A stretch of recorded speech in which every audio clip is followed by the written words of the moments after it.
Se assentar. Glória a Deus. É um privilégio enorme. Aleluia. Opa, tá melhor esse. É um privilégio enorme estar com vocês aqui, mais uma vez estar com vocês, desfrutando do amor, do carinho, da graça, das boas-vindas que vocês têm me dado. Muito obrigado mesmo. Vocês podem se assentar em nome de Jesus. Pastor Maurício, você não pede para eu estar aqui, você manda. Opa. Tá vendo aí, ó? Você manda. É um prazer eu estar aqui. E desde que conheci essa igreja, assim, o Espírito Santo colocou no meu coração um desejo enorme de orar e interceder por vocês.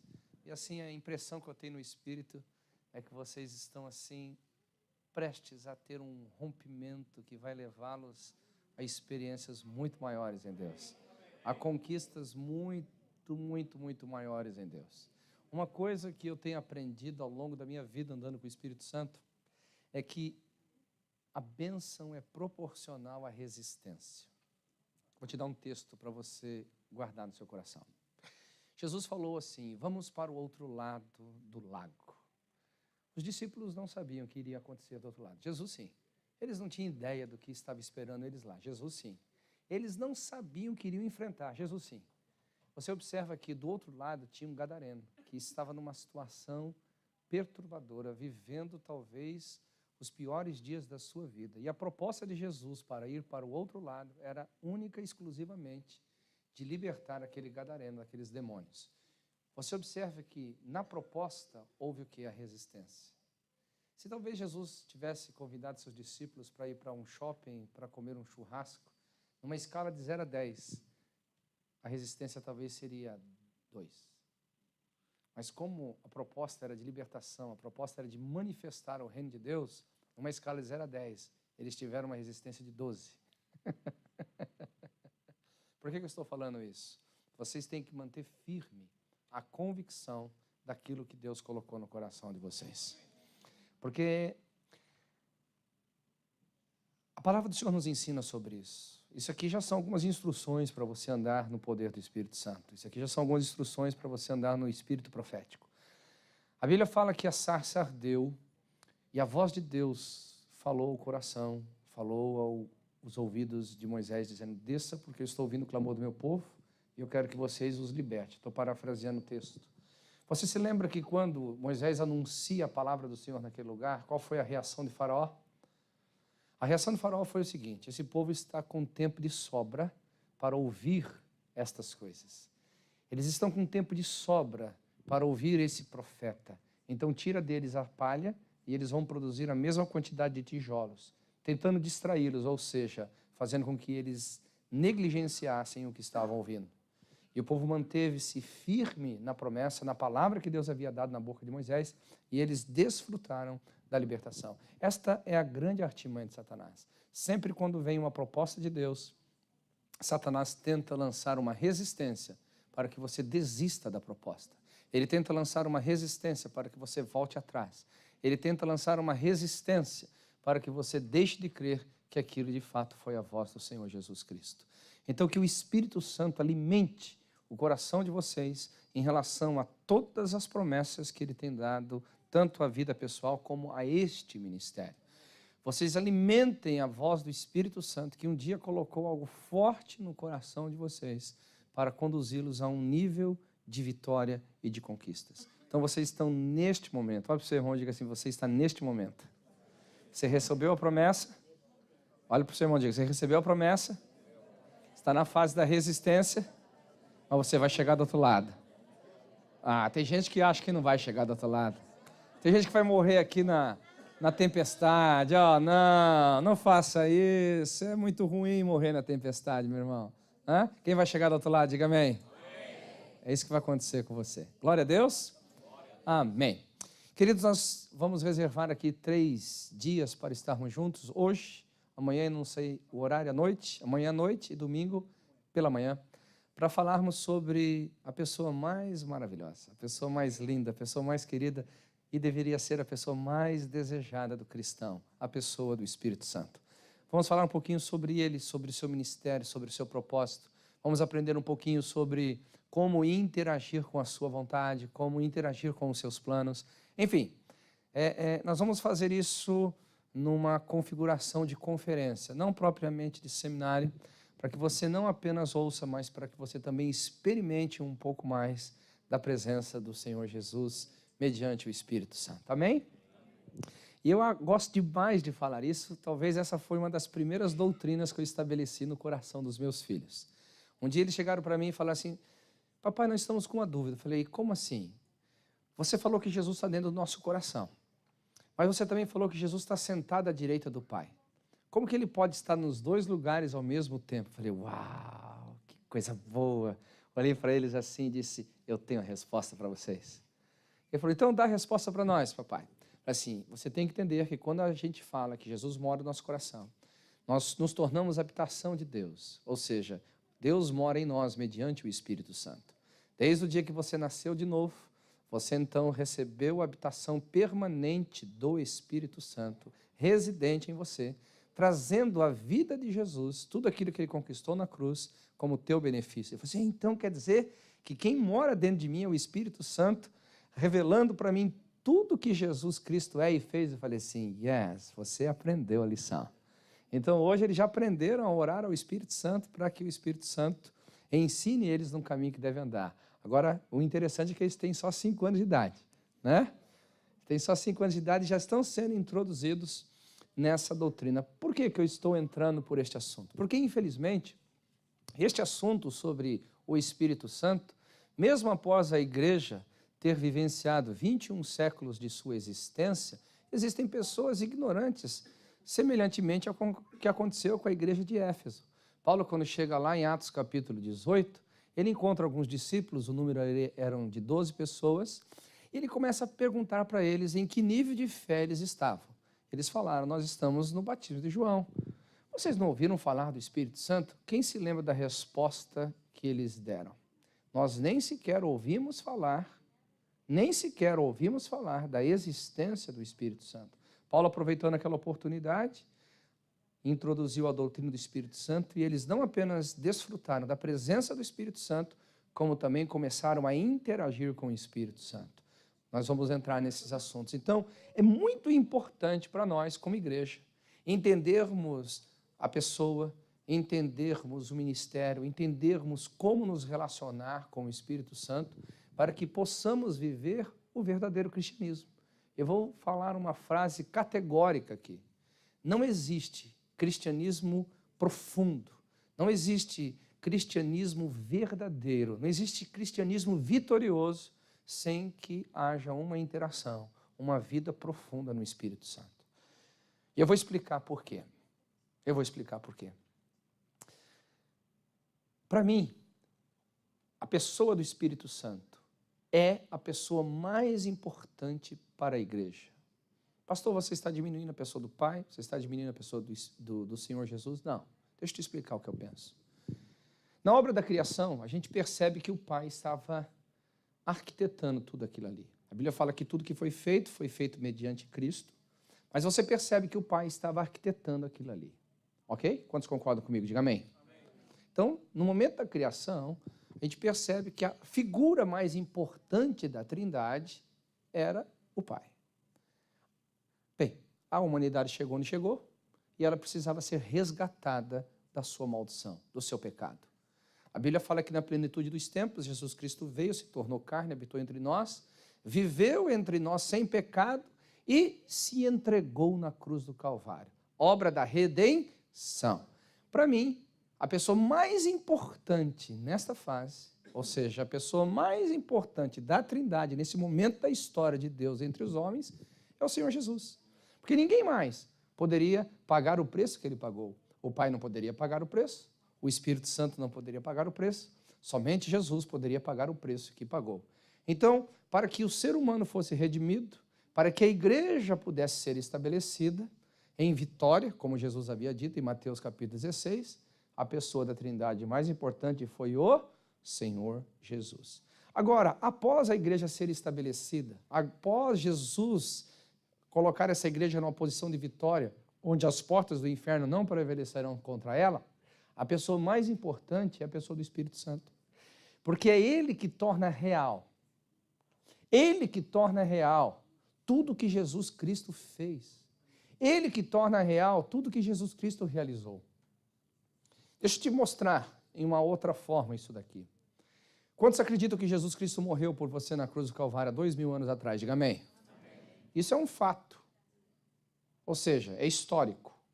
Agora, quantos creem que a razão pela qual Jesus morreu na cruz do Calvário foi para te perdoar dos pecados, te dar acesso a uma vida plena e uma esperança de uma eternidade? Diga amém. Isso é revelação. Quem é que produziu essa revelação? Foi o Espírito Santo. O fato histórico é uma coisa, a revelação é outra. Você vai encontrar muitas pessoas que têm o fato histórico. Jesus Cristo existiu, foi um personagem histórico, mas eles não têm a revelação da salvação. Ou seja, o Espírito Santo não ministrou neles ainda aquilo que foi dado gratuitamente na cruz do Calvário. Então, quem torna real o sacrifício que o Pai fez de enviar o seu Filho, quem torna real o sacrifício de Jesus ser obediente à morte de cruz, quem faz ser real experimentar as experiências, experimentar os benefícios, melhor dizendo, do que Jesus conquistou na cruz do Calvário, é a pessoa do Espírito Santo. No momento que você não tem essa comunhão com o Espírito, você não entende quem Ele é, não entende o seu ministério, a forma dele agir, automaticamente, muitas questões concernentes ao ministério da igreja, a vida cristã, ficam perdidas.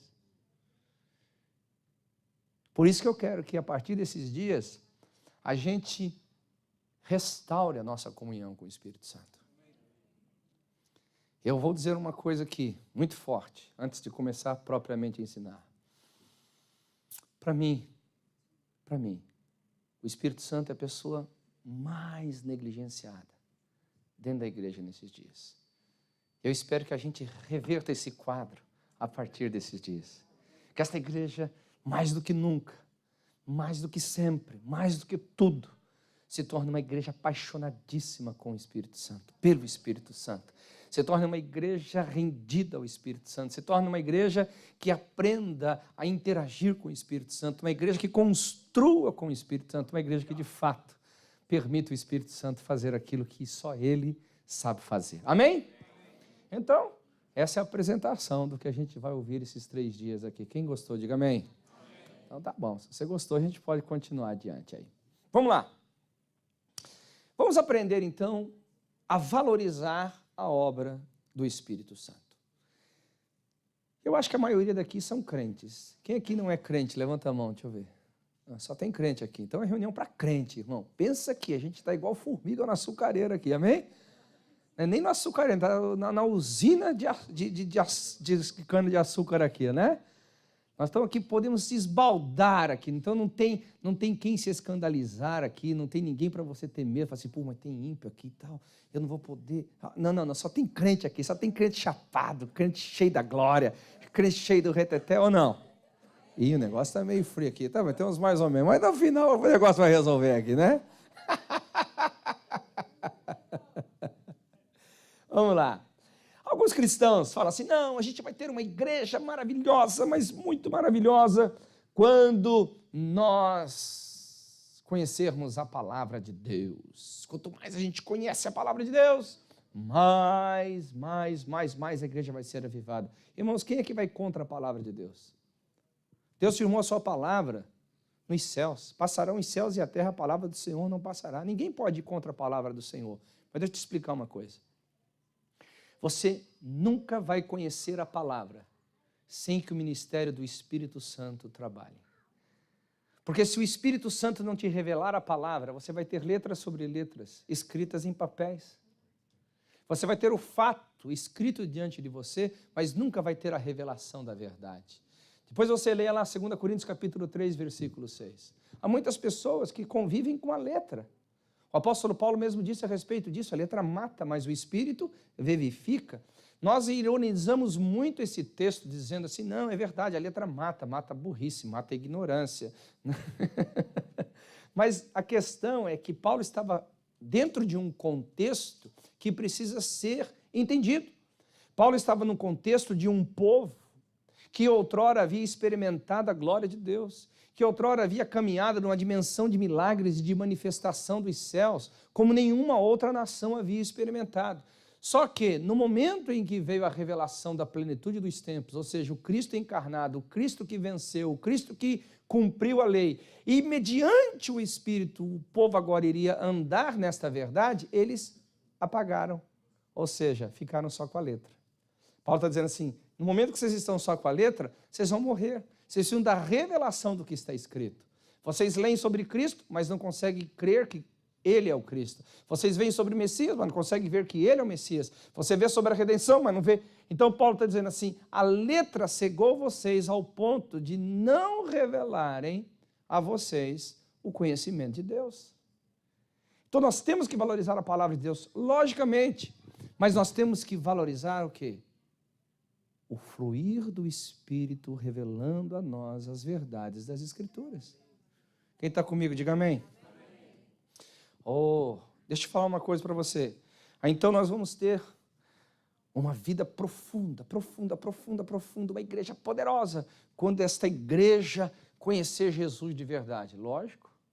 Que igreja que pode dizer que é igreja que não conhece Jesus? Ele é o cabeça da igreja. Ele é o noivo da igreja.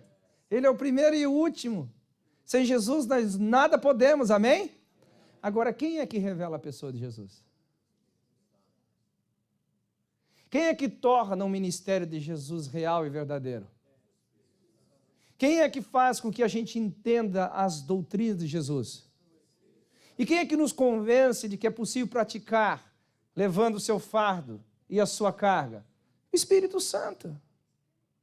Se você não der lugar ao Espírito Santo, Jesus vai se tornar para nós um mero personagem, como que é para muitas pessoas aí fora. Se você perguntar para muitas pessoas quem é Jesus, é um personagem, um revolucionário, um espírito aperfeiçoado, qualquer outra coisa. Mas não os afeta ao ponto de chamá-lo de Senhor. Quem é que produz isso em nós? O Espírito Santo.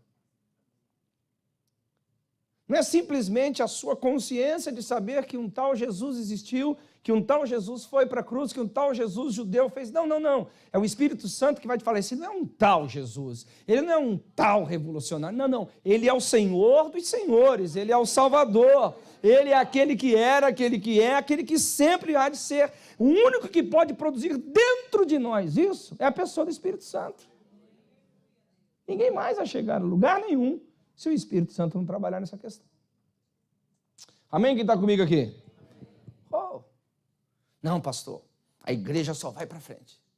A igreja só vai para frente quando orar. Meu Deus do céu, quem vai falar contra a oração aqui? Irmãos, uma coisa interessante sobre a oração. A oração, ela é uma questão sem discussão para todas as religiões da face da terra. Sabia disso? Que toda religião ora. Eu não estou dizendo que são certas ou erradas as orações, estou dizendo que todos oram. Oração é um veículo para se comunicar, no nosso caso, com o nosso Deus e com o nosso Criador. Mas deixa eu te falar uma coisa. A Bíblia fala que nós não sabemos orar como convém. Mas nós temos que orar mediante o Espírito Santo. Romanos 8 diz sobre isso. Então nós temos que entender que não há como você chegar a lugar nenhum sem a pessoa do Espírito Santo. Não, pastor. A igreja começa a morrer quando ela deixa de amar as almas. Concordo. Uma das razões da igreja existir é de levar os descrentes à crença. É verdade. Uma igreja que não se preocupa com os perdidos, uma igreja que não se comunica com a sua sociedade ao redor de si, uma igreja que não se preocupa em levar os descrentes à crença, está dizendo o seguinte, estamos desconectados com o propósito de Deus. Agora, deixa eu te falar uma coisa. Quem é que convence o homem do pecado? É a experiência do culto? Não. São as luzes que a gente acende aqui, uma hora azulada, outra hora avermelhada. É o pregador que fala com eloquência. É a estrutura da igreja, porque é boa para criança, é boa para adulto, é boa para adolescente. Não, meu irmão. Aliás, lá fora eles têm melhor do que a gente pode oferecer aqui dentro. Quem é que convence o homem do pecado? O Espírito Santo. Não, pastor. A igreja só vai para frente quando amar. Porque o amor é o amor. O amor é a revelação plena de Deus. Ok, concordo. Quem é que vai contra o amor? Mas deixa eu te falar uma coisa. A Bíblia fala que a gente só pode amar mediante o Espírito Santo que é derramado em nossos corações. Romanos capítulo 5, versículo 5. Porque, na realidade, você tem que entender uma coisa sobre o amor. Eu não vou pregar sobre isso, não. Mas como eu gosto dessa igreja, eu me ofereço. Um dia eu vim pregar sobre isso, viu, pastor? Comecei já, né? Você viu que funcionou. A última vez eu fiz isso, ele me trouxe de volta, né? Então, sobre o amor. A Bíblia fala assim, que você tem que amar a Deus acima de todas as coisas. Quantos concordam? Diga amém. E amar o teu próximo como a ti mesmo. Quantos concordam? Diga amém. Amém. Então, a Bíblia está falando assim que toda lei, todo profeta, todos os profetas dependem dessa lei chamada amor. Agora, entenda uma coisa. Para nós cristãos, nós não amamos descentralizado da pessoa de Cristo. Nosso cristianismo é cristocêntrico. Quem está comigo, diga amém. E isso significa o seguinte.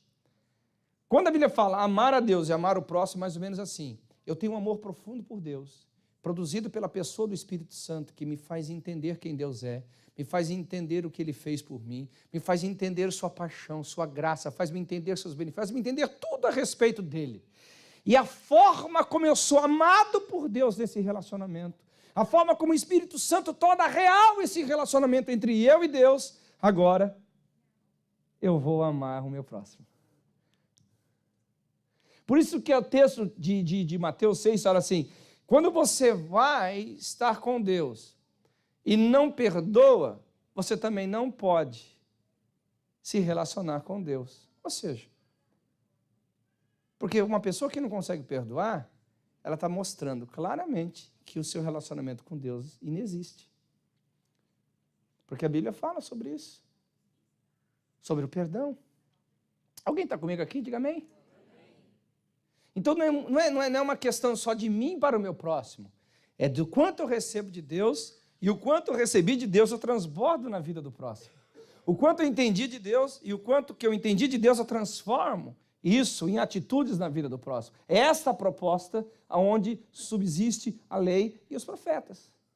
E quem é que pode produzir isso? Só a pessoa do Espírito Santo. Aleluia! Quem está comigo? Amém. Ah, pastor, a igreja só vai para frente com treinamento, porque não dá para ter um bando de gente junto que não sabe nem de onde veio, nem para onde vai, e quando vai fazer alguma coisa, sai atropelando tudo. Lógico que treinamento é importante, irmão. Treinamento é extremamente importante. Quem é que vive sem treinamento na vida? Ninguém. Se você não é treinado para o que você se propõe fazer, dificilmente você vai fazer bem o que se propôs a ser feito. Porque você precisa de treinamento. A vida é assim. Por isso que casamento fica melhor depois que passa alguns anos, não é verdade? Eu acho que o negócio está feio aqui. A gente vai estar em novembro, conferência da família, vai resolver isso aí, né? Em novembro a gente resolve isso daí. Não vamos entrar muito profundo, não. Por quê? Porque você vai sendo treinado em amar. Quanto mais você é treinado em amar, mais você consegue amar. Você vai sendo treinado em andar junto. Quanto mais você é treinado em andar junto, mais você consegue andar junto. Você vai sendo treinado a cuidar de uma família. Quanto mais você é treinado, mais você cuida bem da família. Tudo é um treinamento na vida. Agora, deixa eu te explicar uma coisa. Jesus deixou muito claro que, ainda que seja extremamente importante o treinamento, no que diz respeito à obra de Deus, ele não é tudo. Porque quantos concordam que Jesus foi o melhor e mais poderoso treinador da face da terra? Eu sou o primeiro a levantar a mão aqui. Irmãos, eu tiro por mim. Se eu tivesse tido aqueles 12 para fazer qualquer coisa na vida, eu não tinha chegado a lugar nenhum. Talvez o máximo que eu teria chegado é igual a Jesus, morrido. Mas Jesus pegou 12 homens que não tinha perspectiva nenhuma de futuro. Jesus pegou 12 homens que talvez o máximo que eles conseguiriam cruzar é o mar da Galileia e dá para eles uma visão mundial para estabelecer algo mais glorioso à face da terra, que é a igreja de Cristo. Agora, é o que Jesus deixa muito claro. Mesmo depois de 3 anos e meio de treinamento, ele diz assim, olha, vocês agora precisam permanecer em Jerusalém. Lucas capítulo 24, Atos capítulo 1, versículo 5 e versículo 8. Fique em Jerusalém, para que vocês sejam revestidos de poder, para que vocês, debaixo desse poder, usem todo o treinamento que eu dei para vocês. Então, treinamento não é suficiente. Se você treinamento debaixo da influência do Espírito Santo. Treinamento debaixo do poder de Deus. treinamento debaixo da graça do Senhor. Então a gente percebe aqui, queridos, o quanto é importante nós valorizarmos a pessoa do Espírito Santo. Ele é a pessoa mais importante da igreja. Ele é a pessoa que torna real tudo que Cristo fez por nós. Ele que torna real a doutrina.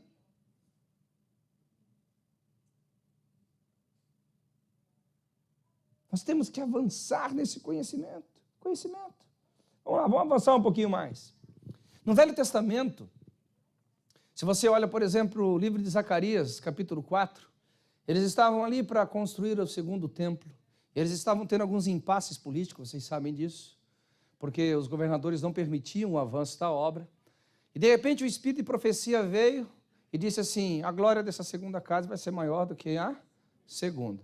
E o que vocês estão fazendo não é por força, não é por tratado político, não é por acordo político, mas é pelo meu Espírito. Então, observa que já no Velho Testamento, a consciência da pessoa do Espírito Santo era muito forte, principalmente dentro do ministério profético. Se você vê Joel capítulo 2, ele profetiza dizendo, olha, nos últimos dias, o Espírito Santo será derramado sobre toda a carne. E vossos filhos, servos, moços e moças vão ter experiências com o Espírito Santo. Você observa isso. No Novo Testamento, ou seja, na transição do Velho para o Novo Testamento, a gente tem a pessoa de João. A Bíblia fala que João veio preparar o caminho. Agora eu quero que você preste atenção numa coisa interessante sobre João aqui. Quem está comigo, diga amém. João, ele diz assim, eis aí o Cordeiro de Deus que tira o pecado do mundo. Está falando sobre o ministério da salvação. Mas você vai observar que João, ali no livro de Mateus capítulo 3, ele não fica somente no ministério de redenção do Espírito do Senhor Jesus Cristo. Ele fala assim, este que veio para redimir, também vos batizará com o Espírito Santo e com fogo. Observe que ele não ficou na anunciação apenas do ministério redentivo de Cristo. Observe que ele não ficou apenas no ministério da salvação, mas ele também mostrou às pessoas sobre o ministério do Espírito Santo. É interessante isso, porque ele veio preparar o caminho e não se limitou única e exclusivamente ao quê? Ao ministério da redenção.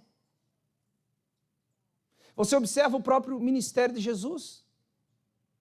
Quando Jesus iniciou seu ministério, ele iniciou seu ministério de que forma? Uma experiência extraordinária com o Espírito Santo. O Espírito Santo o levou até o deserto. E ali a gente tem uma história extraordinária que nos ensina muitas verdades espirituais, mas o Espírito Santo levou ele para lá. E o mais interessante é a forma que Jesus sai do deserto. O texto diz o seguinte, e Jesus saiu no poder do Espírito Santo do deserto. Ele saiu aleluia. Ele saiu do deserto, mas no poder do Espírito Santo, para iniciar o seu ministério de forma gloriosa. Jesus, ele deu valor ao ministério do Espírito Santo de forma tão extraordinária, de que ele não apenas recebeu sobre si o Espírito Santo, não apenas conduziu os seus primeiros passos no Espírito Santo, não apenas aprendeu a andar no poder do Espírito Santo, como também instruiu os seus discípulos sobre a importância do ministério do Espírito Santo. Você observa em João, principalmente no capítulo 14, Jesus faz sérias declarações sobre a pessoa do Espírito Santo. Ele diz, eu vou, mas vocês não vão ficar sozinhos. Eu vou deixar com vocês o Consolador. Ele vos fará lembrar de todas as coisas que eu vos tenho dito. E vos ensinará todas as coisas. Em Lucas 24, ele diz novamente, eis que vou, mas fiquem em Jerusalém, porque vocês receberam a promessa do meu Pai. O que é a promessa do Pai? Era a descida do Espírito Santo, era serem cheios da plenitude do Espírito Santo. Ele repete isso em Atos capítulo 5, ele repete isso em Atos 1:5, em Atos 1:8. O que a gente percebe isso? Que o próprio Senhor Jesus, tanto na sua vida pessoal, como no exercício do seu ministério, como na edificação dos discípulos, valorizou a pessoa e o ministério do Espírito Santo. Interessante que quando você pega Pedro, ali no início da igreja, Atos capítulo 2, E acontece aquele Pentecostes ali extraordinário. Espero que a gente, esses dias, beba também desse Pentecostes em nome do Senhor Jesus. Aleluia. Temos um amém aqui. Glória a Deus. Né? Que a gente beba dessas águas do Senhor. Aleluia. Você vai observar que o apóstolo Pedro logo linka aquilo ali ao quê? A pessoa do Espírito Santo. Olha, irmãos. Ele poderia dar várias respostas ali depois desse olha, irmãos. Ei, observe, queridos, ele poderia dar várias respostas a respeito daquilo ali. Mas por que ele vai em Joel capítulo 2 e traz a conotação de que tudo que estava acontecendo ali havia sido profetizado sobre a pessoa do Espírito Santo? Porque ele havia sido doutrinado sobre valorizar. Aliás, ele estava ali entre 7 a 10 dias, consagrado, talvez jejuando, orando com certeza, mas talvez jejuando. Não trabalhando, abrindo mão da sua própria vida, desses 7 a 10 dias, simplesmente para buscar a pessoa do Espírito Santo. De tanto que eles haviam sido treinados a valorizar a pessoa do Espírito Santo. Aleluia. Eu posso parar um pouquinho nesse momento, eu me lembro. Eu dou graças a Deus pelos meus discipuladores. Eu já estou aí há 25 anos no Ministério Tempo Integral, servindo ao Senhor há quase 30 anos. E logo no começo, uma das primeiras pessoas que eu conheci, aliás, a primeira pessoa, o primeiro movimento que eu vi dentro da igreja foi do Espírito Santo. Depois eu fui conhecer Jesus. Depois o Espírito Santo me apresentou Jesus. Depois ele me apresentou a salvação. Mas eu vi ali os dons, eu vi a manifestação da glória, eu vi a profecia, eu via toda coisa e falava assim, mas para que tanta coisa assim? Para que você conheça Jesus. Aí quando eu conheci Jesus, eu agradeci demais o Espírito Santo. Falei, ô Espírito Santo, obrigado, porque eu não poderia conhecer esse Jesus sem que você tivesse me revelado ele. E os meus discipuladores me ensinaram demais a buscar. Na minha primeira semana de conversão, eu já fiz meu primeiro jejum, buscando o poder e a glória do Espírito Santo, de 7 dias. Uma semana de convertido, uma semana de jejum. 7 dias. Já na primeira semana, de uma sexta para outra, quando chegou na outra sexta-feira, já fui orar no monte. Agora foi a coisa mais estranha que aconteceu na minha vida. Por quê? Imagina, um ímpio não, né? Já estava salvo, mas um novo convertido, entrando agora no meio do mato para orar. E foi mais ou menos assim. Todo mundo começou a fazer uma oração, Senhor Jesus, muito obrigado por estarmos aqui, nos perdoa dos nossos pecados, que a gente possa entrar na tua presença com ousadia, ouvir a tua voz, amém, tal. Quando eu olhei, não tinha mais ninguém. E eu comecei a orar. Orei por mim, orei pela minha mãe, orei pelo meu pai, orei pela minha irmã, orei por quem eu conhecia, orei pelo papagaio, orei pelo cachorro, orei por todo mundo que você possa imaginar. Quando eu olhei no relógio, tinha passado 5 minutos. Só que a turma que estava comigo era uma turma apaixonada pelo Espírito Santo. Porque a gente chegava no monte geralmente umas 11 horas da noite. E aí, quando eles foram parar para orar, para depois orar, para saber se deveriam entregar os recados que tinham ouvido, era mais ou menos mais 5 horas da manhã. Imagina eu, o que eu fiquei fazendo? Das 11 horas às 5 da manhã. Eu nunca contei tanto vagalumes na minha vida. Eu nunca fiquei com tanto medo de ser picado por cobra. Eu nunca pensei tanto em bandido. Meu irmão, só passar coisa ruim na minha cabeça. Mas uma coisa eu aprendi. Falei assim, esses caras são doidos pelo Espírito Santo. Eles ficavam, eu ouvi a noite inteira, irmão. Sabe, gente gritando, 5, 6 horas. Espírito Santo revela, Espírito Santo mostra. Então eu fui criado dentro dessa paixão pelo Espírito Santo. Não ter paixão pelo Espírito Santo para mim, que é anormal. Não amar essa pessoa, não amar o seu ministério, não desejar o que ele tem, para mim é normal. Bem, então eu entendo bem os discípulos. Quando Jesus, após, disse, ficai em Jerusalém até que do alto vocês sejam revestidos de poder, havia uma proposta para eles estarem ali. Entenda isso, por favor. Havia uma proposta deles estarem no cenáculo. Não é uma proibição, era uma proposta.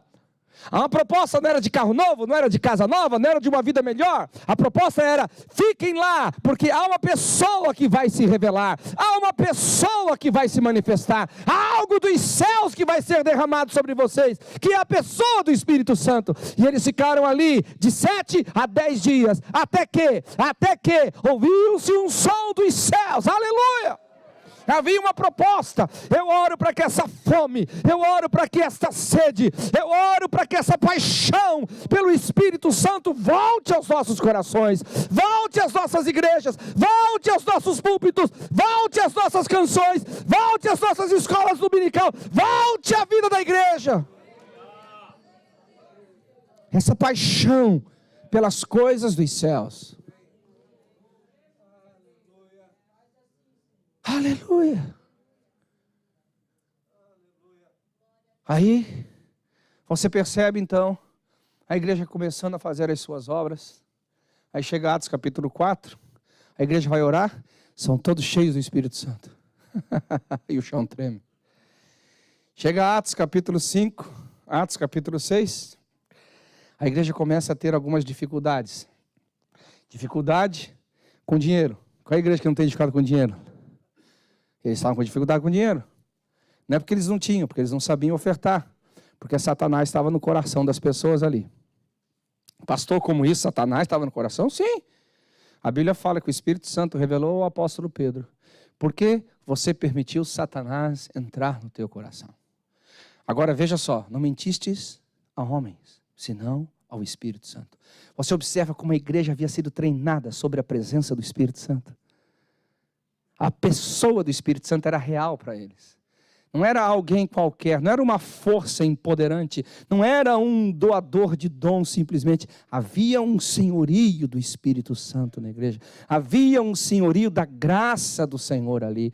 Aí então, ok, eles punem isso. Depois surge o problema do crescimento. O problema que todo pastor gosta de contar, né? Estou com um problema enorme na igreja, porque não tem mais cadeira, não tem mais espaço. Irmão, precisamos comprar um prédio novo. O pastor fala isso assim, até com um certo sarcasmo espiritual.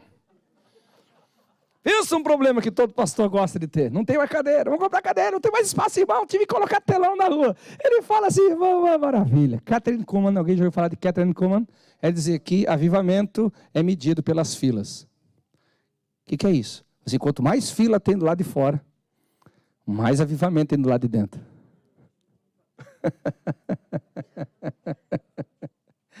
Ai. Aí o que acontece? Eles têm problema, precisa resolver o problema. E o problema ali não resolvia só coração, não resolvia só com jejum, não resolvia só, né, com estudo bíblico, tinha que ter gente trabalhando. Aí eles tinham que colocar gente para trabalhar, para distribuir, né, vamos chamar isso de cesta básica, vai. Tinha que distribuir, servir a mesa. Aí eles vão lá, irmão, podia escolher qualquer um? A igreja não podia escolher qualquer um? Vamos chamar até o novo convertido, porque afinal de contas ele vai encontrar um trabalho e vai se sentir mais útil na igreja do que no mundo, ele vai ficar mais aqui do que fora.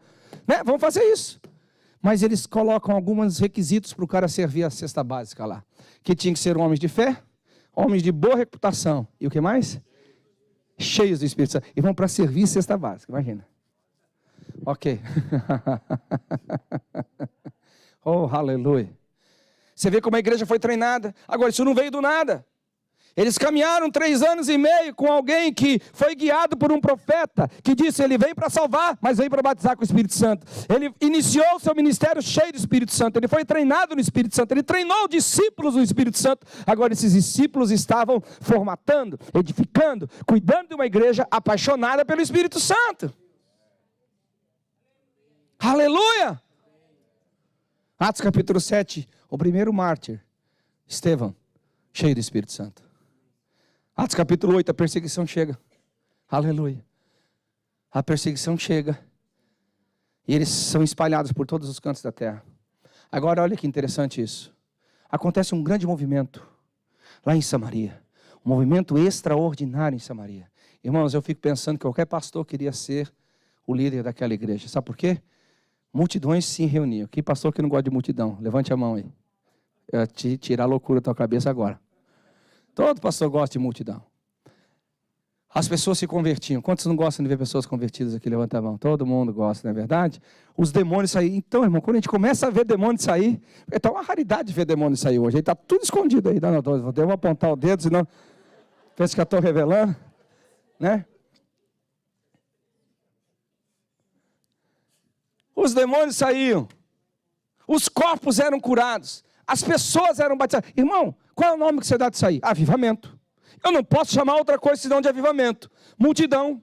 evangelho sendo pregado, pessoas sendo batizadas, demônios saindo dos corpos, cura das doenças, glória de Deus, aleluia!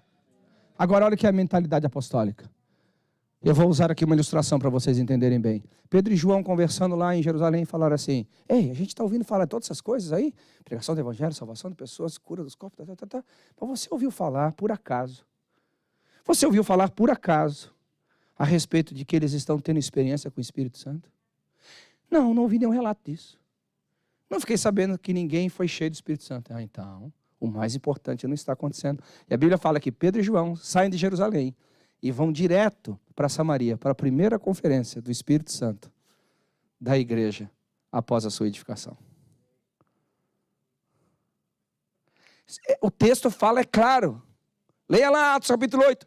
Eles foram para este propósito. Você vê que eles não pregam salvação, eles não pregam libertação, eles não pregam outra coisa. Eles vão lá única e exclusivamente para impor as mãos sobre as pessoas, para que elas recebessem o Espírito Santo. Olha a mentalidade da igreja apostólica. Eles podem estar vivendo tudo que estão vivendo, eles podem estar experimentando tudo que eles estão experimentando, mas se a pessoa do Espírito Santo não for revelada a ele, tudo isso vai ser perdido, não vai ter sustentação, tudo isso vai perder a sua força.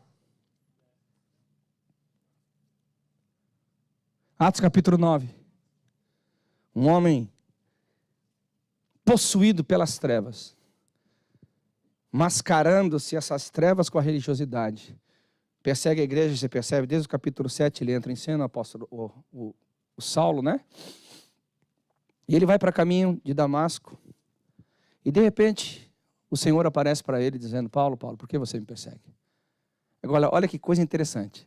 Quem está comigo aqui, diga amém. Quem é que revela a pessoa do Espírito Santo? Ou melhor, quem revela a pessoa de Jesus? Espírito Santo. Agora, houve um fato invertido aqui. Você já ouviu? Há 2 textos na Bíblia que Jesus fala de Jesus para as pessoas receberem Jesus.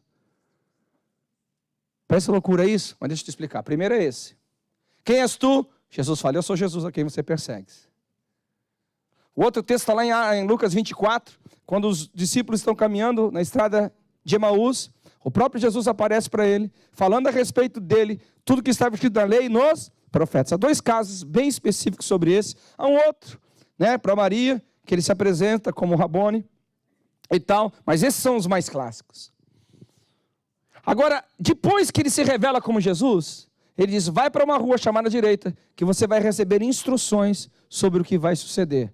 E quando Ananias chega lá, qual é a primeira coisa que ele faz? Ele recebe Paulo no corpo, dizendo: irmão Paulo, e ele automaticamente coloca as mãos sobre Paulo, para que Paulo receba o poder do Espírito Santo. Olha o entendimento que os irmãos da época tinham da necessidade da pessoa do Espírito Santo.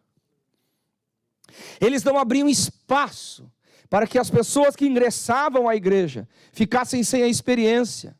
Eles não abriam espaço para que as pessoas ficassem sem relacionamento. Eles não davam espaço para as pessoas não terem entendimento sobre a pessoa, porque eles sabiam, eles entendiam claramente o que era uma religião sem o fogo de Deus.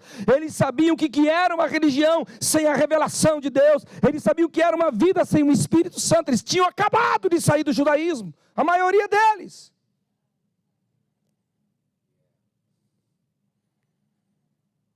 Nós precisamos crescer nesse entendimento. Crescer. Então Paulo ali é cheio do Espírito Santo. E ele começa uma jornada extraordinária de missões. Aí você vai observar outra coisa. Atos, capítulo 10. A igreja está começando a romper com os limites imposto pelo judaísmo. Ela está começando a ir um pouquinho mais longe. Já tinha ido para Samaria. Eu costumo dizer que está dentro do quintal ainda de Israel. Mas de repente ela sai dos portões do judaísmo e está em Jope, terra dos gentios. Terra daqueles que são considerados incircuncisos. Terra daqueles que nunca poderiam fazer parte do povo de Deus. Então Pedro desce para lá. E o que acontece naquele lugar? Qual que é a apresentação? Como que aqueles irmãos são recebidos como parte do corpo? Qual é a defesa que Pedro faz diante do presbitério em Jerusalém? Deixa eu te explicar qual que foi. Quando Pedro estava todo reticente para receber a revelação dos gentios, porque era normal, você tem que entender, você não pode acusar Pedro. a vida inteira vivendo no judaísmo, era imundo se relacionar com gentios, era impróprio se relacionar com gentios.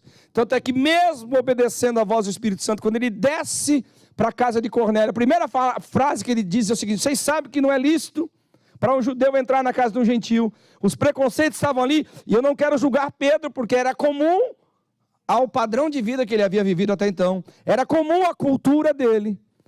Mas depois que ele vê o Espírito Santo descendo sobre eles, eles sendo batizados com o Espírito Santo, com evidências em línguas e manifestando os dons do Espírito Santo, ele tem que dar explicação para o presbitério lá em Jerusalém. E agora, meu amigo?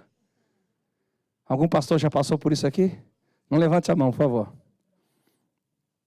Quando Deus te usa para fazer a própria obra de Deus, e a religião acha que você está fazendo uma coisa errada. Cruz credo. Mas qual foi a defesa de Pedro? Pedro não se respaldou em si mesmo. Irmãos, vocês sabem muito bem que eu estou com o Senhor Jesus desde muito tempo. Eu fui aquele que desde o começo dei os primeiros passos com o Senhor. Todos vocês aqui vieram depois de mim. E eu passei por momentos difíceis e eu superei eles em Jesus Cristo. Não, Pedro não usou esses argumentos.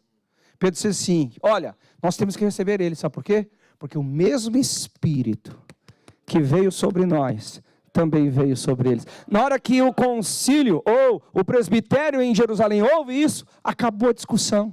Por quê? Porque era uma igreja que estava acostumada a andar em sincronia, a andar em parceria com a obra do Espírito Santo. Mais ou menos eles estavam dizendo assim: se o Espírito Santo veio sobre eles da mesma forma que veio sobre nós, se o Espírito Santo está com eles da mesma forma que está com nós, se o Espírito Santo está trabalhando com eles da mesma forma que está trabalhando conosco, por que nós vamos desconsiderá-los como parte do corpo? É o que está escrito: ele quebrou, ele derrubou o muro de separação e dos dois povos fez um. Ou seja, é bom para o Senhor, é bom para nós.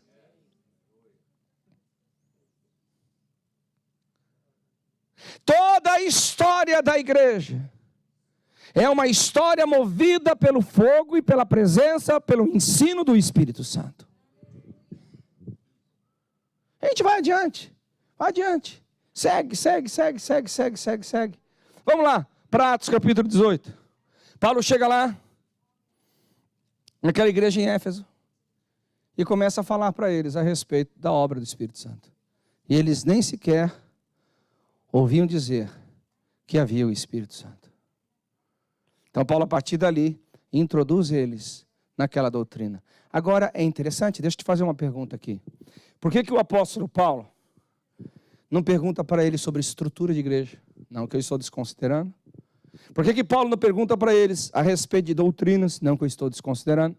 Por que o apóstolo Paulo não faz qualquer outra pergunta e ele vai diretamente ao ponto sobre se eles conheciam o Espírito Santo? Simplesmente pela carga de entendimento que ele havia herdado por revelação, por experiência, pela carga que ele havia recebido da parte do Senhor, da importância da pessoa do Espírito Santo. Nós precisamos crescer nessa valorização.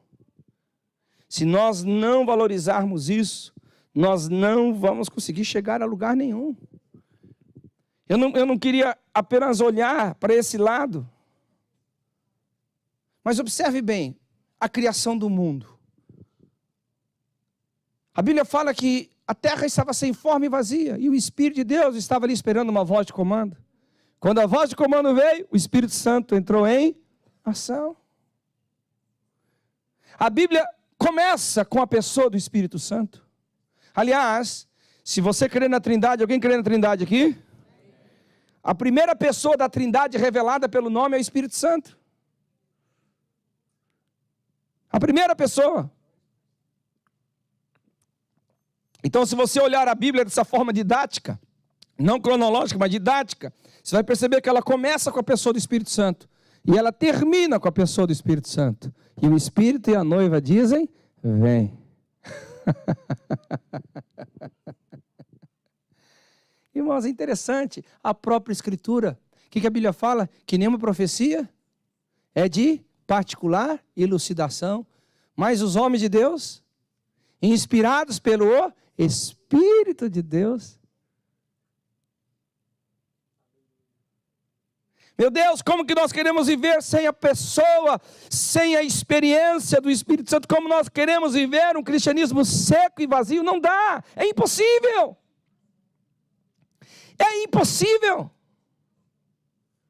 Nós precisamos crescer no entendimento. Nós precisamos crescer na revelação. Nós precisamos crescer na nossa experiência com Ele. Porque senão nosso cristianismo vai ficar extremamente limitado. Voltemos para a igreja. A igreja agora saiu das portas. Está entre o mundo dos gentios. E a igreja agora, de uma forma profética, precisa ir adiante. Quem se lembra o que aconteceu em Atos capítulo 13? Estavam todos reunidos. Um monte de liderança muito saudável, um monte de liderança muito equipada. Mas a Bíblia fala em Atos capítulo 13. E disse o Espírito Santo: separai-me para mim, Paulo e Barnabé, para a obra que eu os tenho chamado. Se você observar, a partir dessa voz de comando do Espírito Santo, a igreja fez as suas viagens missionárias mais bem-sucedidas. A base missionária do Novo Testamento se tornou Antioquia, não Jerusalém.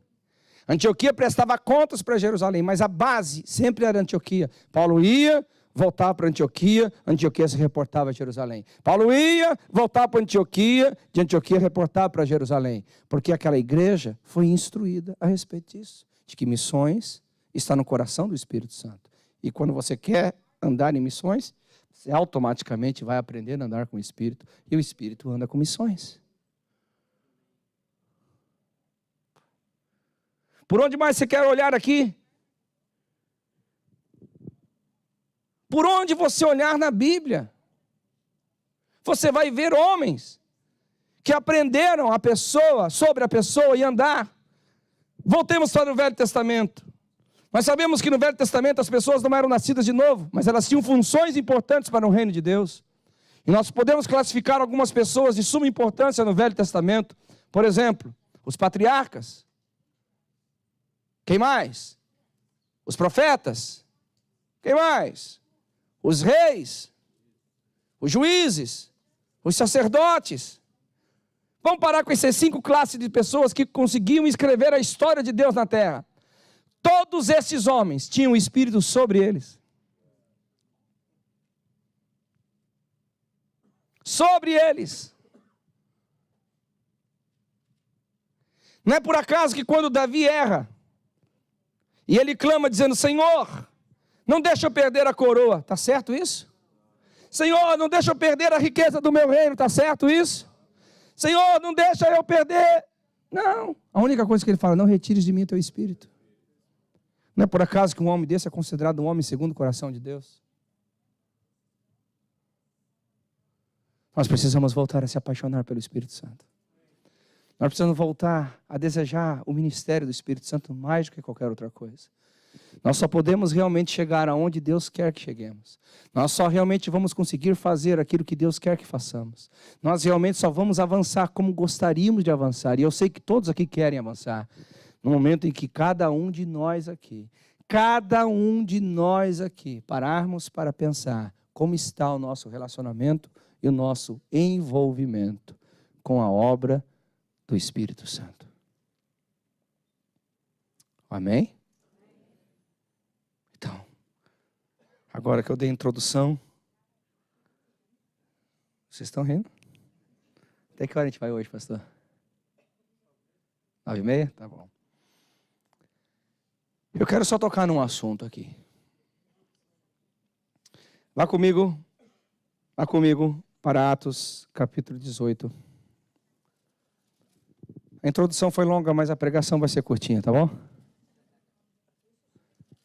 Ô, glória! Deixa ele. Aleluia. Vamos lá, Atos, capítulo 18.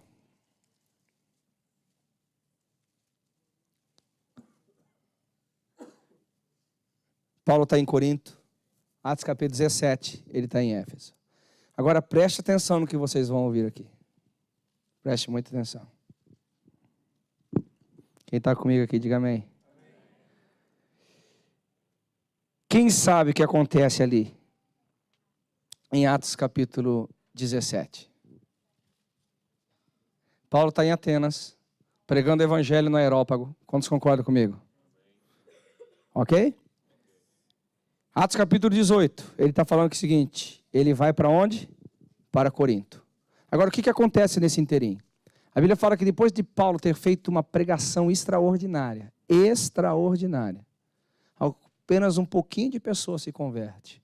Deixa eu tentar mostrar um contexto para você aqui. Paulo percebeu que filosoficamente ele não poderia vencer o mundo grego, porque o evangelho não é só uma comunicação de ideias. O evangelho é a comunicação de poder. Paulo agora está indo para Corinto. Agora vai lá para mim, para Corinto, capítulo 2, versículo 4. E vê o que Paulo escreve quando ele chega lá em Corinto 2, 4. A minha palavra e a minha pregação não consistiram em palavras persuasivas de sabedoria humana, mas na demonstração do Espírito e poder, para que a vossa fé não se firme na sabedoria do homem, mas no poder de Deus. Por que Paulo escreve isso nessa sequência?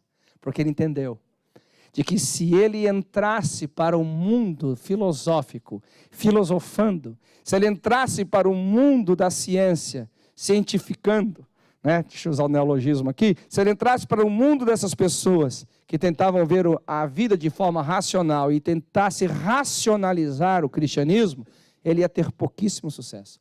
Mas aqui em Corinto ele fala assim, a minha pregação, ou seja, eu não vou fazer mais o que eu fiz na Areópago. Eu não vou entrar mais na discussão tola do Areópago, de tentar filosoficamente comunicar o evangelho. Não que eu estou aqui fazendo uma defesa da burrice e da estupidez, não é nada disso. Mas quando Paulo chega em Coríntios capítulo 2, fala assim, a minha pregação não vai ser mais como foi em Atenas.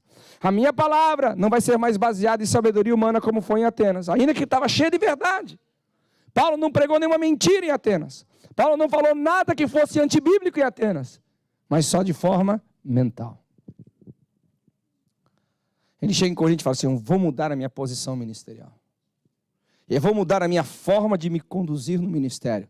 A partir de hoje, a minha palavra e a minha pregação não vai mais consistir em persuasão humana, mas na demonstração do Espírito e poder. Alguém está comigo aqui ou não? Agora vamos a Atos 19. Você vê Paulo aqui agora falando com os irmãos de Éfeso. E ele pergunta aqui em Atos 19 e fala o seguinte, vocês por acaso conhecem o Espírito Santo? Não, nós nem sequer ouvimos. Agora observe bem a importância do que nós estamos fazendo aqui esses 3 dias, queridos irmãos. Deixa essa palavra entrar no seu coração. Quando Paulo faz a pergunta e diz, vocês conhecem o Espírito Santo? Eles dizem, sequer ouvimos a respeito do Espírito Santo. Você lê o texto até o versículo 7. Paulo pega aquele contexto deles e começa a introduzi-los. Olha só, eles tiram eles do batismo de João, conduz eles ao batismo de Jesus e depois conduz eles ao batismo com o Espírito Santo. Observe, aqueles irmãos, eles não apenas receberam o Espírito Santo, mas eles aprenderam a interagir com a pessoa do Espírito Santo. É o que a gente vai aprender a fazer esses 2 dias aqui. Estar aberto e aprender a interagir. Se abrir e aprender a transferir.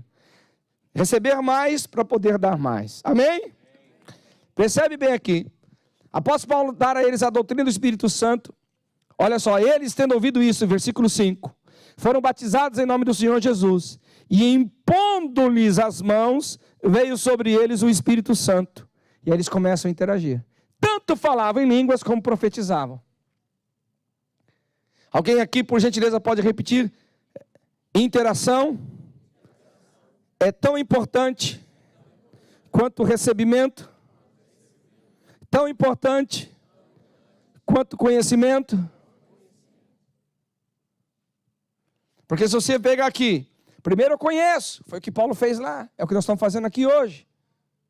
Vendo a importância do Espírito Santo por todas as Escrituras, de trás para frente, de frente para trás, na lei, na graça, no ministério de João, no ministério de Jesus, no início da igreja, no ministério dos apóstolos, no ministério de Paulo, todos eles valorizaram quem? A pessoa do Espírito Santo. E todos eles foram introduzidos ao que eu chamo do conhecimento. Conhecimento abriu-lhes o coração para o recebimento. E eles então se proporam a interação. Agora a importância disso daqui. Vá comigo para Atos, capítulo 10. Cornélio. Vamos falar um pouquinho aqui sobre essa primeira fase. Quem está comigo, diga amém aqui, por gentileza. Quem está gostando, diga amém. Quem está não gostando, fica quieto, por favor. Se não sair na gravação aí, vai ficar mal. Glória a Deus. Quem achou aí, diga amém. Glória a Deus. Olha, morava em Cesareia um homem, nome Cornélio, centurião da corte chamada italiana, piedoso e temente a Deus com toda a sua casa, e que fazia muitas esmolas, né? E de contínuo orava a Deus. Esse homem observou claramente durante uma visão, cerca da hora 9, que é 9 horas da manhã, a presença de um anjo que se aproximou dele e disse: Cornélio. Este, fixando nele os olhos, possuído de temor, perguntou: quem é, Senhor? E o anjo lhe disse: as tuas orações e as tuas esmolas subiram para a memória diante de Deus. Agora envia mensageiros a Jope e manda chamar Simão, que tem por sobrenome Pedro. Ele está hospedado com Simão, curtidor, cuja residência está situada à beira-mar. Logo se retirou o anjo que lhe falara, então ele imediatamente chamou os seus domésticos e seguiu a orientação. Irmãos, esse contexto aqui, ele é poderoso. Porque você percebe que não é uma invenção. Há algo de Deus acontecendo aqui. Há algo celestial acontecendo aqui. Quantos concordam? Amém? Então, para Cornélio foi espantoso. Para Cornélio foi extraordinário. E você observa que em momento algum houve qualquer resistência da parte de Cornélio em relação ao que ele havia recebido. Simplesmente ele ouviu, simplesmente ele entendeu, simplesmente ele interagiu, sem problema algum. Agora, foi bem diferente com relação a Pedro.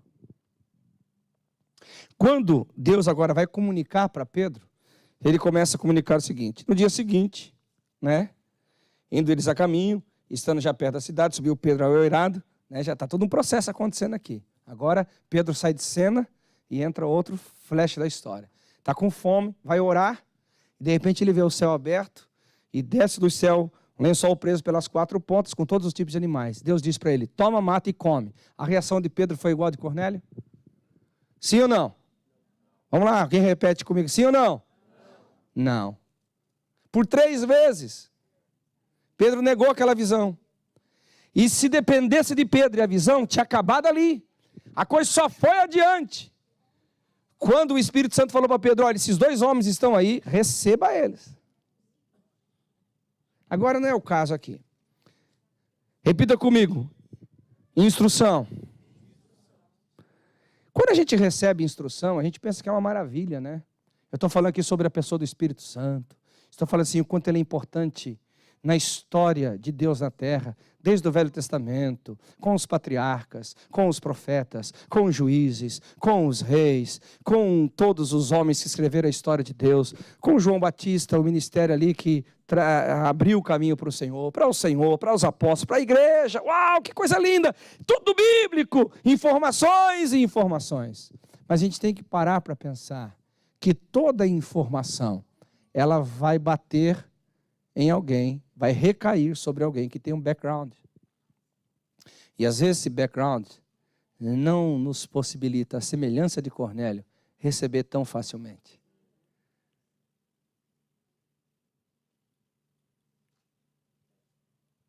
Semelhante ao que Pedro fez. Não, Senhor, de forma nenhuma. Esse pregador pode estar me mostrando tudo que é na Bíblia, mas afinal de contas, ó, eu não como nada impuro. Eu não como nada dessas coisas aí. Mas graças a Deus que a gente tem a pessoa do Espírito Santo. Porque se depender só do pregador, a conferência ia embora e você ia continuar rejeitando a visão. Mas tem um Espírito Santo que está batendo lá na porta, dizendo assim: ei, eu quero te mostrar que aquilo que você viu, que você ouviu lá naquele culto é bom. Abra-se para isso.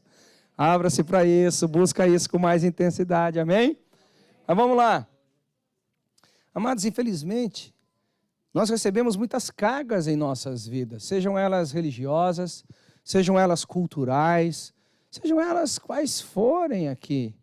que talvez nos impeçam de ir mais profundo com a pessoa do Espírito Santo. Lembra que eu contei minha experiência? Eu nasci assim.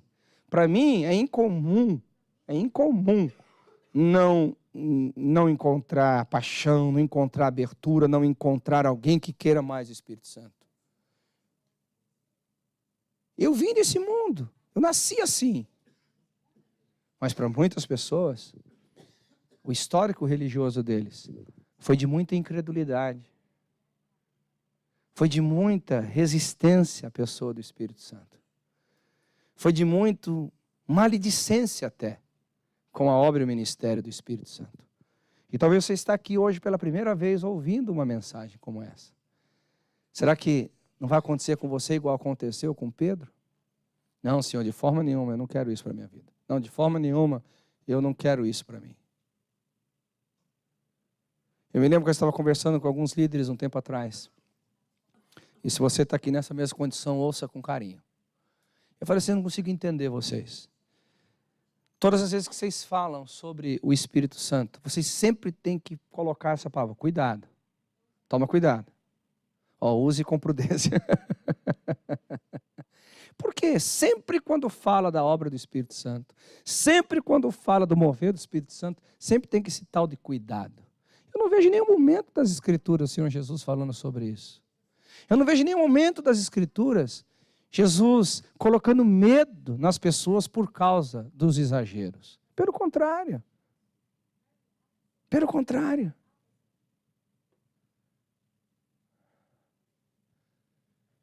Parece que nós temos medo de entregar as pessoas aos cuidados do Espírito Santo, entregar as pessoas ao ministério do Espírito Santo. Aí essa pessoa me perguntou assim, mas você não tem medo dos exageros? Eu falei, não. Mas como é que você faz então? Deixa eu te contar uma coisa, falando para eles. Se eu tiver que escolher uma igreja carnal, que não quer saber nada do Espírito Santo, que não quer nada com a pessoa dele, e uma igreja com exageros, que dá profetagem, que dá visagem, começa a ver a abobrinha voando e já acha que é serafim e querubim voando. Eu prefiro essa segunda igreja. Ele falou assim, mas como assim? Eu falei, deixa eu te falar uma coisa, querido. É muito mais fácil você amoldar, você doutrinar uma igreja apaixonada por Jesus, ainda que com exageros, uma igreja apaixonada pelo Espírito Santo, ainda com exageros, do que você tentar cuidar de uma igreja altamente intelectual, que eles estão mais interessados por eles mesmos do que pela obra de Deus. Porque o Espírito Santo pode mudar as pessoas, mas a intelectualidade não. Eles me olharam assim e falaram, é verdade? Eu falei, é verdade? Exagero sempre vai existir, irmãos. E uma coisa que eu acho mais interessante de tudo é que a Bíblia não nos isenta disso. Você quer ver uma coisa? Quem lembra do avivamento em Samarias que eu citei aqui? Quando Pedro e João descem lá e começam a impor as mãos. Avivamento pleno, né, queridos? Agora pessoas não apenas curadas, não apenas pessoas salvas, não apenas pessoas batizadas em nome de Jesus, não pessoas libertas, não apenas isso. E além disso, cheias do Espírito Santo. A gente diria assim, é uma igreja perfeita. Não, tinha lá um tal de um mágico. No meio de todo esse avivamento.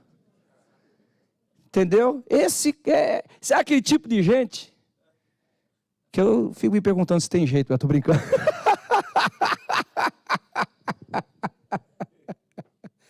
Cara, não é contraditório isso? Porque na nossa teologia a gente pensa que quando vai vir o avivamento, acabou-se os problemas na terra. Chegou o avivamento, acabou a nossa carnalidade. Chegou o avivamento, não tem mais problema. Mentira! Mentira!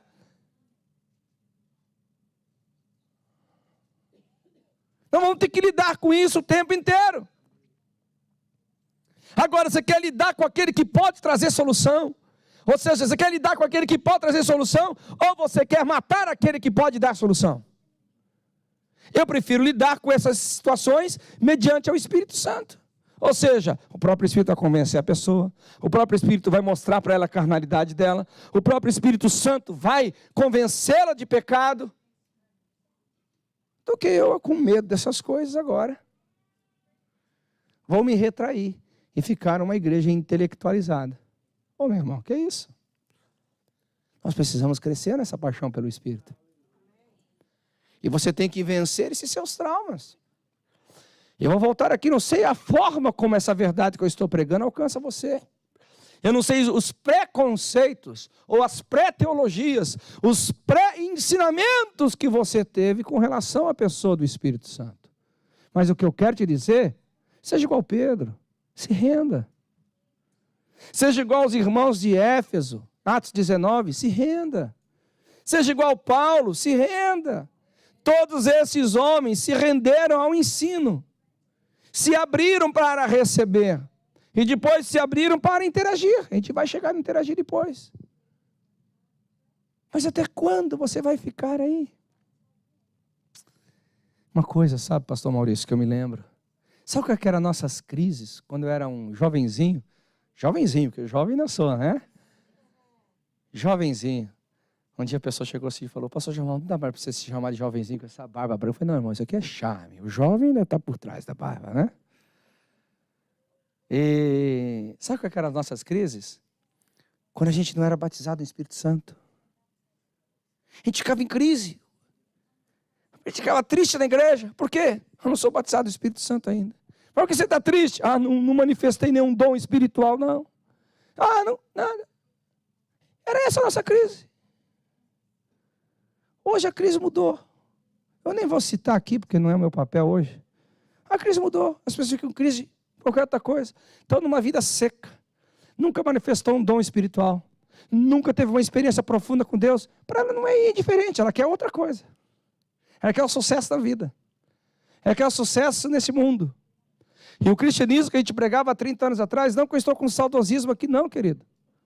Era um cristianismo de paixão por Deus. Era um cristianismo de paixão pela obra do Espírito Santo. Era um cristianismo que nos levava a pensar nas coisas de cima. Era uma coisa que nos levava a pensar nas coisas dos céus. Hoje eu fico vendo como se tornou relativo essa questão do Espírito Santo. Se você tem ou não tem, se você conhece ou não conhece, se você manifesta ou não manifesta, qual a diferença? Alguma coisa mudou na igreja. Alguma coisa mudou na nossa doutrina. Alguma coisa mudou na nossa percepção eclesiástica. Poxa, se para servir a mesa precisava ser cheio do Espírito Santo hoje, para ser pastor, basta ser intelectual.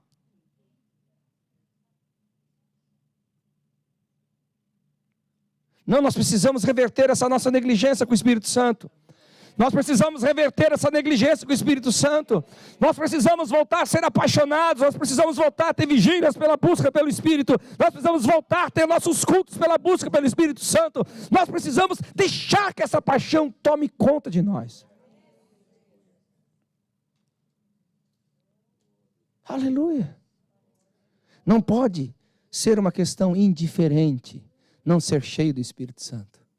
Não pode ser uma questão indiferente nunca ter manifestado um dom. Isso é anormal, meu irmão. Escute o que eu estou te falando.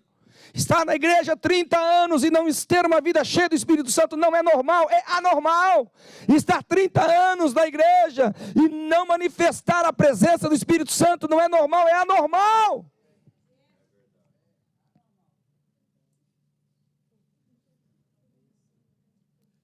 É anormal.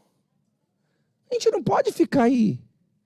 Tem que gerar crise em você. Pastor, vem gerar crise. Vim gerar crise em você. Pastor, não vou dormir. Bom que você vai fazer uma vigília. Pastor, não vou conseguir comer. Bom que você vai jejuar. Pastor, vou sair daqui com condenação. É bom que você vai encontrar a justiça de Jesus te santificando. Mas você não pode continuar assim. Com essa indiferença. Você não pode continuar assim achando que é uma opção ser cheio do Espírito Santo. Está no imperativo a linguagem que diz enchei-vos do Espírito Santo. É uma ordem, é uma obrigação do crente ser cheio do Espírito Santo.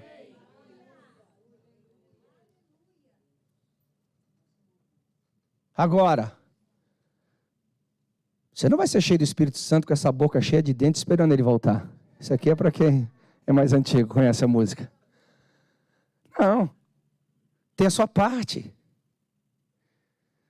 Estou aplicando tudo que vocês ouviram de pregação. Jesus teve a parte dele, ele foi até o Jordão. Ali ele cumpriu toda a justiça, o Espírito Santo veio sobre ele. Os discípulos, eles ficaram lá de 7 a 10 dias. O Espírito Santo veio sobre eles. Paulo ficou 3 dias em jejum. E então o Espírito Santo veio sobre eles. E você vai observar, Cornélio, as suas orações foram ouvidas. As suas esmolas foram recebidas. Eles tiveram experiência com o Espírito Santo. Onde estão as práticas espirituais que demonstram a sua fome e a sua sede por Ele?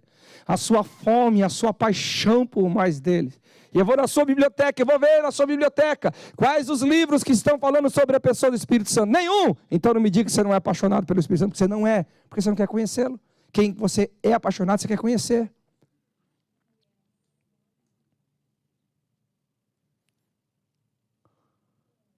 Eu vim aqui gerar uma crise. Eu vim gerar um despertamento em você. E mostrar para você, mediante as Escrituras, que a minha pregação não é aqui um conceito denominacional. Não é porque eu sou pentecostal, até a minha célula inexistente que eu prego essas coisas. É porque eu sou crente. Falar em línguas, eu nem vou tocar nesse assunto. Não, já toquei, agora tenho que falar. Então. Esses dias um pregador chegou para mim assim: pastor, você acredita que o batismo do Espírito Santo tem a única evidência de falar em línguas estranhas?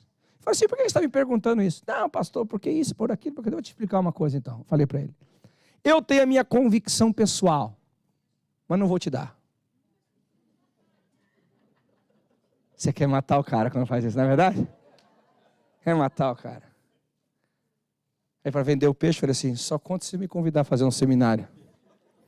Estou brincando. Aí eu falei para ele assim: por que essa pergunta? É por causa disso, porque ele falou assim: deixa eu te falar uma coisa, querido. Para mim, o que você está falando é indiferente. Eu falei: como assim indiferente? Deixa eu te explicar uma coisa. Se você crê que não é a única evidência, não é a única evidência, e você pode manifestar qualquer outro dom, qualquer outra vida no Espírito, como o batismo com o Espírito Santo, tudo bem, não vou discutir sobre isso. Mas quem é que diz que essa outra evidência, essa outra que você tanto diz, vai desvalorizar o falar em línguas? A questão é essa. A questão é que quando vocês pregam que uma coisa não é a outra, é para causar detrimento no falar em línguas. Porque se não é a evidência, você pelo menos tem que falar em línguas. Não como não sendo a evidência, mas como uma forma de edificação. Ele olhou assim e falou assim: eu nunca tinha pensado nisso. Eu falei assim: então é bom pensar. Porque na realidade o que está por trás disso é uma teologia de incredulidade. As pessoas defendem o não falar em línguas como a evidência, porque elas não querem falar em línguas. Porque a maioria dessas pessoas que defendem ficaram a vida inteira ouvindo que é do Satanás orar em língua estranha. Porque o ímpio não vem com essas coisas na cabeça, só é crente que vem com essas coisas. O ímpio acha o máximo falar em língua. Oh, que língua diferente, oh, que legal. É crente que causa problema. Quem está comigo aqui? Ainda eu falei um pouco mais forte. Agora estou na fase da crise aqui. Essa crise vai ser mais forte agora. Te dou 10 segundos para sair daqui. 1, 2, 3, 4, 5, 6, 7, 8, 9, 10. Eu sei que contei muito rápido. 11, 12, 13, 14, 15, 16, 19, 20. Deus deu os 10. Deixa eu falar uma coisa. Falar em línguas, querido, é uma coisa tão importante. Que não depende, se você não crê que é a evidência do batismo do Espírito Santo, mas tem que crer que é uma evidência da fé.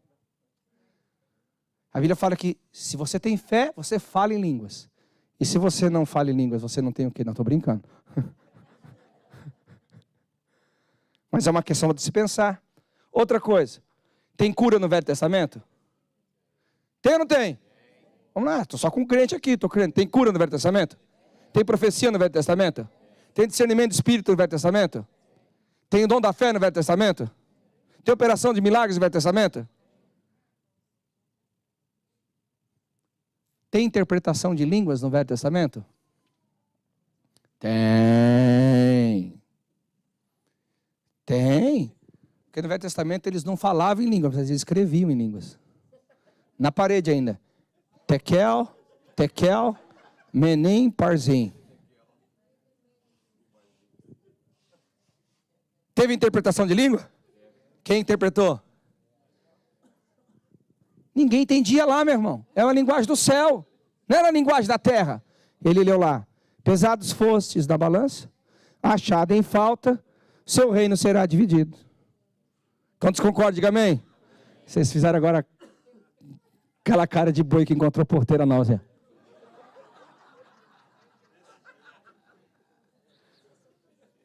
Agora, qual é a única manifestação do Espírito que você não vê no Velho Testamento?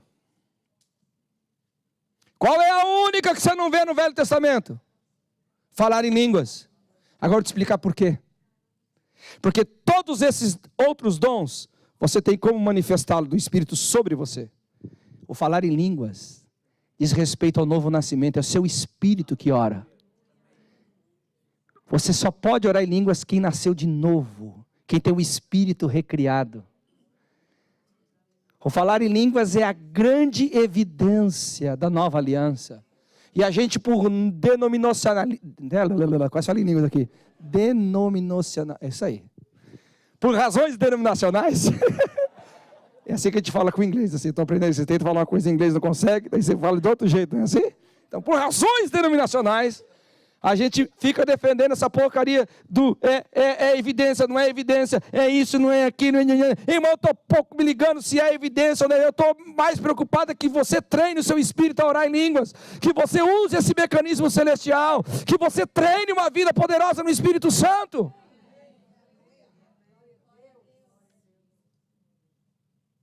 Quem nasceu de novo, diga amém. Como é que seu espírito se exercita? Como é que você está pondo em funcionamento o teu espírito? Seu espírito nasceu de novo para o quê? Para ficar aí dentro aí, sem fazer nada. A única forma de você treinar seu espírito é orando em línguas. A única talvez é exagero, mas vale para o momento.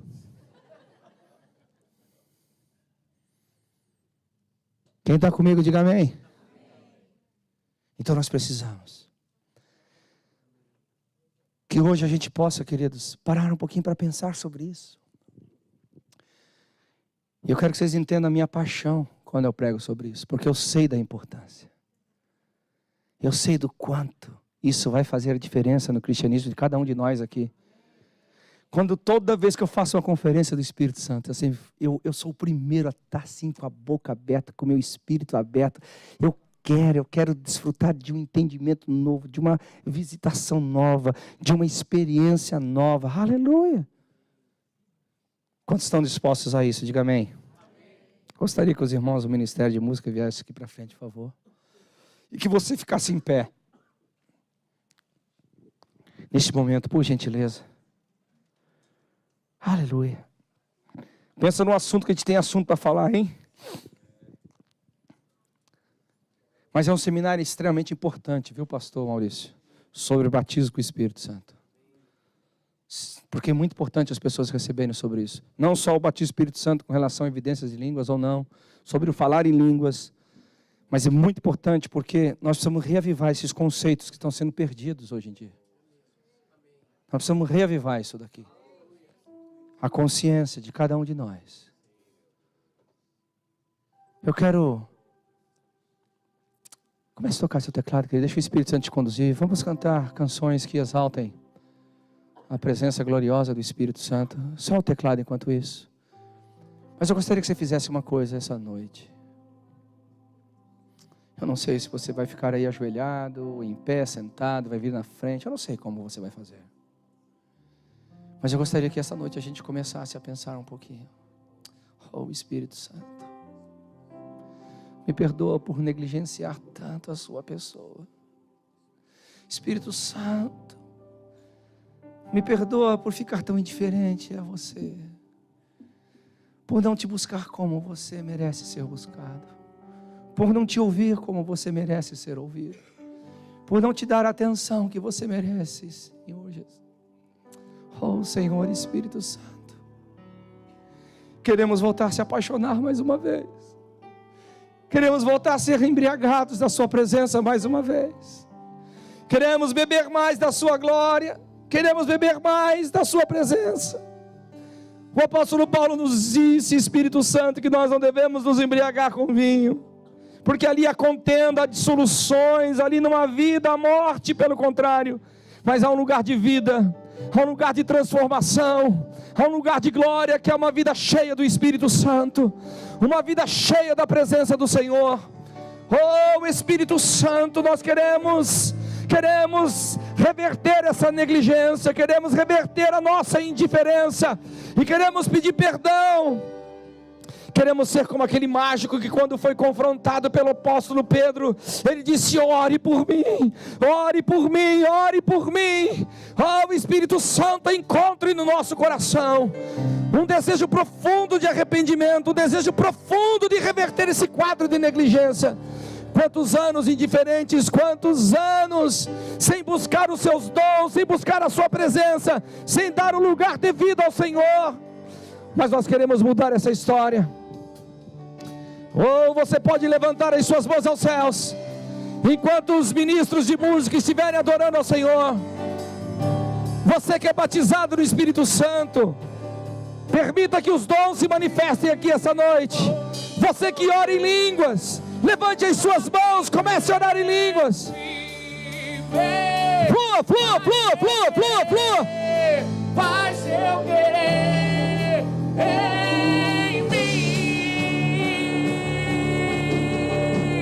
como venda. Reverta essa negligência. Flua, flua, flua, flua.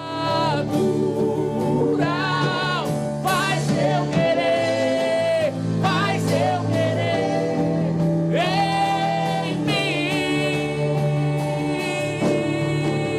Vento de poder, sopra em meu viver. Deixa Ele te encher, deixa Ele vir sobre você, deixa a glória dEle vir sobre você. Não tenha vergonha, não tenha medo do Espírito Santo.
Levante as suas mãos aos céus. Eu gostaria que você fechasse os seus olhos por alguns instantes, e que você permitisse que o Espírito Santo falasse por teu intermédio. O próprio Senhor Jesus disse que do seu interior fluirão rios de águas vivas. Nós somos cristãos, há um rio de vida dentro de você. Você é nascido de novo, há um rio de vida dentro de você. Há um rio de vida que quer fluir, há um rio de vida que quer se manifestar, há um rio de glória, há dons aí dentro, a vida de Deus aí dentro, há um leão rugindo aí dentro, há um fogo aí dentro, há algo de Deus aí dentro de você. Flua, flua, flua, flua, flua, flua, flua, flua.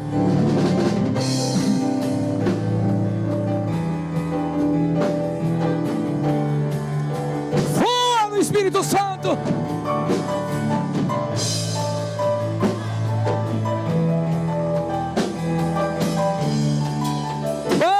oh Espírito Santo, nós te damos louvor, nós te damos a glória, nós te damos a honra.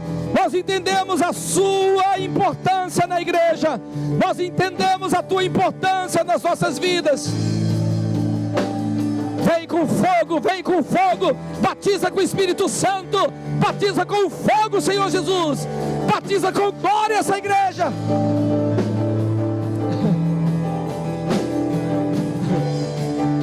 Oh, eu quero ouvir o clamor dos apaixonados, eu quero ouvir o clamor dos desesperados por mais dele. Faz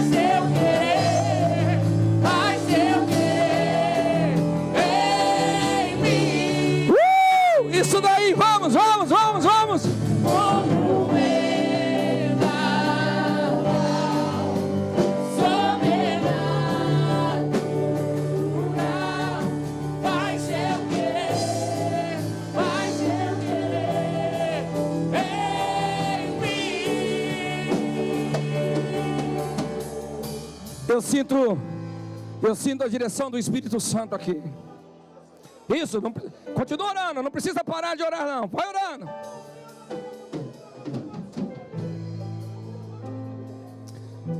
O Espírito Santo me revela muitas pessoas aqui que foram doutrinados pela incredulidade, que receberam muitas palavras de incredulidade em relação aos dons, em relação à vida do Espírito Santo. E hoje, por mais que você queira uma vida mais profunda, parece que há um bloqueio mental, há um bloqueio emocional, há um bloqueio doutrinário na sua mente, que não deixa você ir mais adiante. Mas eu estou indo com você agora nessa pegada. Vem cá, eu quero que você saia do seu lugar. Vem aqui, eu vou orar por você. Eu vou quebrar essas sentenças na sua mente, eu vou quebrar essas sentenças no seu espírito, e vou declarar uma liberação do Senhor sobre a sua vida. Pode vir aqui.